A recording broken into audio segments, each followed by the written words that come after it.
BJP বিরোধী যত রাজনৈতিক দল আছে, শিক্ষিত সজ্জন যারা আছে, লড়াকু যুবক, যাদের লড়াই করার মানসিকতা আছে, উন্নয়ন করার মানসিকতা, যাদের মধ্যে জাতপাত নেই, সেই ধরনের মানুষকে আপনারা ভোট দিন, তাদেরকে নির্বাচিত করুন। আপনি একটা রাজনৈতিক দল করেন বলে চিরকাল সেই রাজনৈতিক দলকে আপনার ভোট দিতে হবে, সে সময়টা এটা নয়, এটা বিবেকের সময় এসে গেছে, এটা নিজেদের বাঁচার সময় এসে গেছে, বাংলা বাঁচানোর সময় এসে গেছে। ভারতবর্ষকে একবিংশ শতাব্দীতে নতুনভাবে তৈরি করা যে অঙ্গীকার, সে অঙ্গীকার বজায় রাখতে গেলে আমি আমার পূর্বপুরুষরা এই দলটা করতে বলে আমি এই দল ছাড়া অন্য কারোকে চিনব না, ভোট দেবো না, এটা করলে মারাত্মক দলের ভুল হয়ে যাবে। অর্থাৎ আমি 142টা আসনে দ্বিতীয় এবং শেষ দফা যে ভোট আছে, হিন্দু ধর্মে যারা ধর্মনিরপেক্ষ মানুষ, যারা সাম্প্রদায়িককে বিশ্বাস করে না, যাদের মধ্যে সম্প্রীতি আছে, ভ্রাতৃত্ববোধ আছে, হিন্দু মুসলমানের মিলন ক্ষেত্র বলে বিশ্বাস করে, এদের কাছে আমি হাত জোর করে অনুরোধ করব, যারা শুধুমাত্র রামকে প্রতিষ্ঠিত করার জন্য হিন্দু ধর্মকে কুলুষিত করার চেষ্টা করছে, হিন্দু ধর্মের প্রাণ পুরুষ শ্রী শ্রী রামকৃষ্ণ পরমহংসদেব, স্বামী বিবেকানন্দ, শ্রী চৈতন্যদেবের মতন আদর্শবান মহাপুরুষদের অপমান করে তারা ক্ষমতায় এসে ভগবান রামচন্দ্রকে প্রতিষ্ঠিত করার নামে যারা নিজেদের স্বার্থ চরিতার্থ করার চেষ্টা করছে, তখন যে আপনি যে হিন্দু আমি মুসলিম, আপনার এবং আমার মধ্যে যে পবিত্র সম্পর্ক, সেই পবিত্র সম্পর্কটা যখন ভাঙন ধরবে, তখন আপনার মনটা কিভাবে ভাঙবে, বা আমি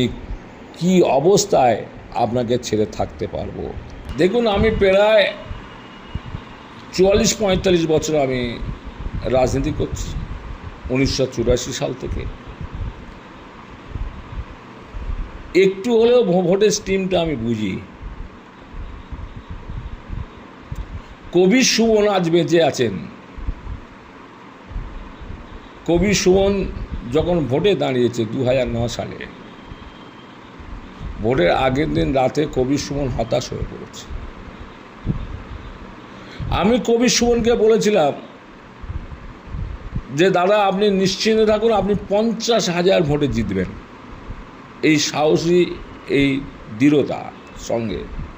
আমি সেদিন রাতে যে কথাটা বলেছিলাম, কবি সুমন ঝেড়ে উঠে তার পরের দিন তার গাড়ি করে আমাকে নিয়ে সারা নির্বাচনী কেন্দ্রটা ঘুরেছে, এবং ফলটা সেটাই ঘটেছে। কিন্তু এবারে এই বিধানসভা নির্বাচন গত 23 তারিখে যে প্রথম দফা হয়ে গেল, আমি কিছু ক্ষেত্রে হলো অশনি সংকেত দেখতে পাচ্ছি।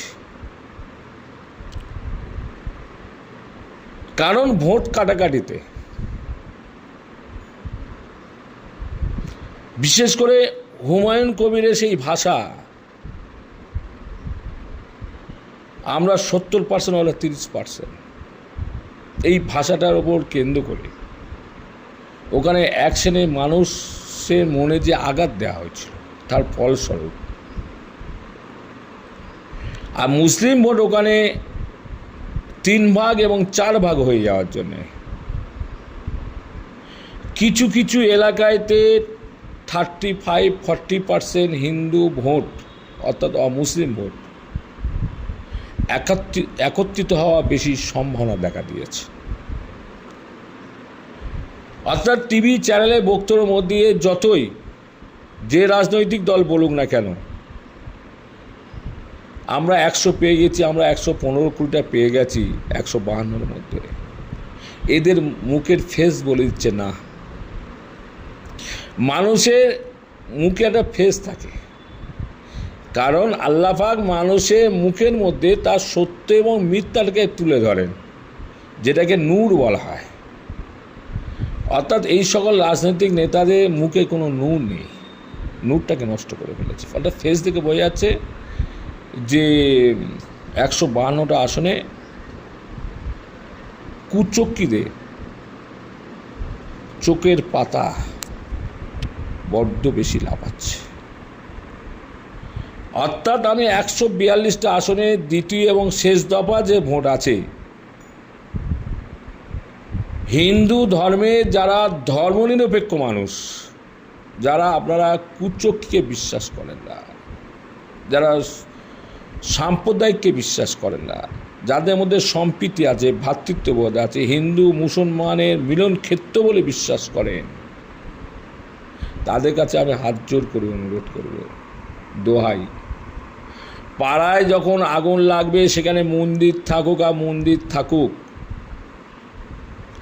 আগুন কিন্তু সেই মন্দির এবং মসজিদকে গ্রাস করবে। অর্থাৎ সাম্প্রদায়িক শক্তি যদি কোনো রকমভাবে পশ্চিমবাংলার মাটিতে আসে, যেমনভাবে গুজরাট,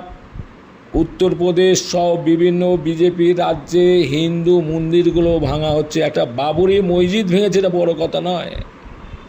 ভগবান রামচন্দ্রকে প্রতিষ্ঠিত করার জন্য 33 কোটি দেবতাকে অপমান করে যে মন্দিরগুলো ভেঙে ফেলছে বিজেপি নামক এই দল,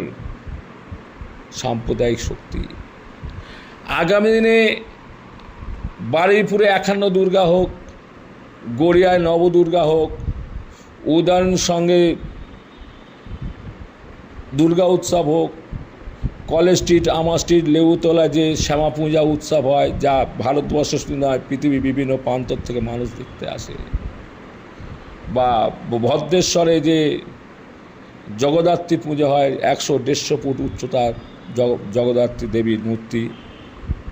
আগামী দিনে এই বিচ্ছিন্নবাদী শক্তি, সাম্প্রদায়িক শক্তি, যারা শুধুমাত্র রামকে প্রতিষ্ঠিত করার জন্যে হিন্দু ধর্মকে কুলুষিত করার চেষ্টা করছে, হিন্দু ধর্মের প্রাণপুরুষ শ্রী শ্রী রামকৃষ্ণ পরমহংসদেব, স্বামী বিবেকানন্দ, শ্রী চৈতন্যদেবের মতন আদর্শবান মহাপুরুষদের অপমান করে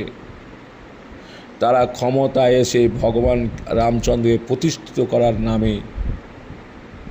যারা নিজেদের স্বার্থ চরিতার্থ করার চেষ্টা করছে,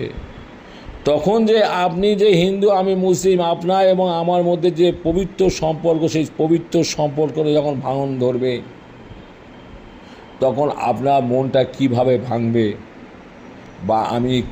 কি অবস্থায় আপনাকে ছেড়ে থাকতে পারবো, এই প্রশ্নটা দেখা দিচ্ছে। তাই আমি 142টা কেন্দ্রে দ্বিতীয় এবং শেষ দফা যে নির্বাচন আছে, ধর্মনিরপেক্ষ হিন্দু এবং সংখ্যালঘু মুসলিম উদ্দেশ্য করে বলবো, বিজেপি বিরোধী যত রাজনৈতিক দল আছে, শিক্ষিত সজ্জন যারা আছে, লড়াকু যুবক, যাদের লড়াই করার মানসিকতা আছে, উন্নয়ন করার মানসিকতা, যাদের মধ্যে জাতপাত নেই, সেই ধরনের মানুষকে আপনারা ভোট দিন, তাদেরকে নির্বাচিত করুন। কারণ মনে করবেন যে আপনি একটা রাজনৈতিক দল করেন বলে চিরকাল সেই রাজনৈতিক দলকে আপনার ভোট দিতে হবে, সে সময়টা এটা নয়, সে সময়টা এটা নয়। এটা বিবেকের সময় এসে গেছে, এটা নিজেদের বাঁচার সময় এসে গেছে, বাংলা বাঁচানোর সময় এসে গেছে। ভারতবর্ষকে 21 শতাব্দীতে নতুনভাবে তৈরি করা যে অঙ্গীকার, সেই অঙ্গীকার বজায় রাখতে গেলে আমি আমার পূর্বপুরুষরা এই দলটা করতে বলে আমি এই দল ছাড়া অন্য কারোকে চিনব না, ভোট দেবো না, এটা করলে মারাত্মক দলের ভুল হয়ে যাবে।